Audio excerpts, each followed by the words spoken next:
Hi అండి, welcome back to my channel stay with Bindu. ఈరోజు మనం హెల్తీగా క్యారెట్ టొమాటో రసం ఎలా ప్రిపేర్ చేసుకోవాలో తెలుసుకుందామండి.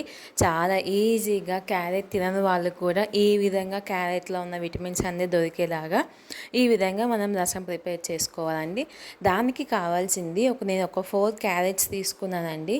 దీన్ని మనం చిన్న సైజులో ఇలాగ పీసెస్గా కట్ చేసి పెట్టుకున్నాము. అన్నీ ఒక ప్రెషర్ కుక్కర్లోకి వేసేసుకున్నామండి. ఈ విధంగా మొత్తం వేసుకున్నాక దీంట్లో ఒక 2 టొమాటోస్ అండి, పెద్ద సైజువి. చిన్నవి అనుకుంటే ఒక 4 కానీ 3 కానీ యాడ్ చేసుకోండి. ఒక నిమ్మకాయలో సగం అంత సైజులో చింతపండుని యాడ్ చేసుకున్నాము. దీంట్లోనే చిటికెడు పసుపు యాడ్ చేసుకున్నాము. కొంచెం సాల్ట్ కూడా యాడ్ చేసుకున్నామండి. ఇట్లాగా యాడ్ చేసుకున్నాక దానికి కావాల్సిన కొన్ని వాటర్ని మనం యాడ్ చేసుకున్నాము. ఈ విధంగా యాడ్ చేసుకుంటే సరిపోతుంది. అన్నీ ఒకసారి బాగా మిక్స్ చేసేసుకొని మనం ప్రెషర్ కుక్కర్లో మీడియం ఫ్లేమ్లో అండి ఒక 5 విజిల్స్ దాకా మనం పెట్టేసుకున్నాము. టొమాటో అంటే తొందరగా కుక్ అవుతుంది, కొంచెం క్యారెట్ కొంచెం టైం పడుతుంది కదా.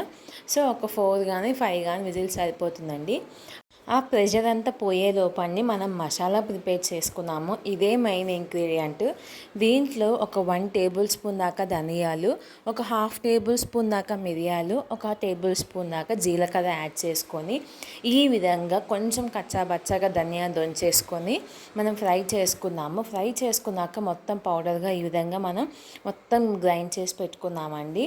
ఇప్పుడు ప్రెషర్ అంతా పోయిన తర్వాత మనం కుక్కర్ ఓపెన్ చేసి చూసి టొమాటో మీద పైన ఉన్న స్కిన్ ఉంటుంది కదా అండి, ఆ స్కిన్ తీసేస్తున్నాను నేను ఇక్కడ. మీకు కావాలి అనుకుంటే మీరు ఉంచుకోవచ్చండి.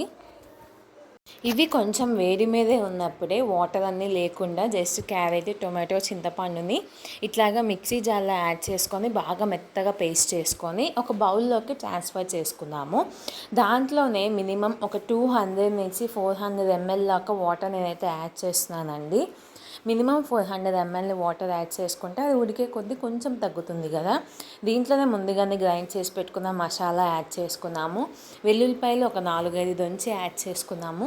ఒకసారి టేస్ట్ చూసుకొని సాల్ట్, కొంచెం ధనియా పౌడర్, కారం కూడా యాడ్ చేసుకున్నామని నేను కారం లాస్ట్లో యాడ్ చేసుకుంటున్నాను. కొంచెం పసుపు, కొంచెం కరివేపాకు యాడ్ చేసుకొని బాగా మిక్స్ చేసుకొని స్టవ్ మీద లో ఫ్లేమ్లో పెట్టుకొని బాగా మరిగేదాకా ఉంచుకోవాలండి. ఈ విధంగా పైకి పొంగు వచ్చేలాగా ఈ విధంగా మరిగించుకొని పక్కన పెట్టుకున్నాము. ఈలోపు పక్కన ఒక ప్యాన్లో కొంచెం ఆయిల్ పోపు వేసుకున్నామండి. దాంట్లో పోపు దినుసులన్నీ యాడ్ చేసుకున్నాము. 2 ఎండుమిర్చి యాడ్ చేస్తున్నాను, కొంచెం కరివేపాకు యాడ్ చేసుకుంటున్నానండి. కావాలి అనుకుంటే కొంచెం వెల్లుల్లిపాయలైనా యాడ్ చేసుకోవచ్చు. ఇది డైరెక్ట్గా రసంలో ఇట్లా యాడ్ చేసే పోపు అయిపోయిన తర్వాత ఒక 5 మినిట్స్ దాకా మరిగించుకొని తీసేసుకొని వేడి వేడి అన్నంలో సర్వ్ చేసుకుంటే చాలా బాగుంటుందండి. మీకు స్పైసీ అనేది తక్కువ ఉంది అనుకుంటే కారం యాడ్ చేసుకోవచ్చు. So thanks for watching.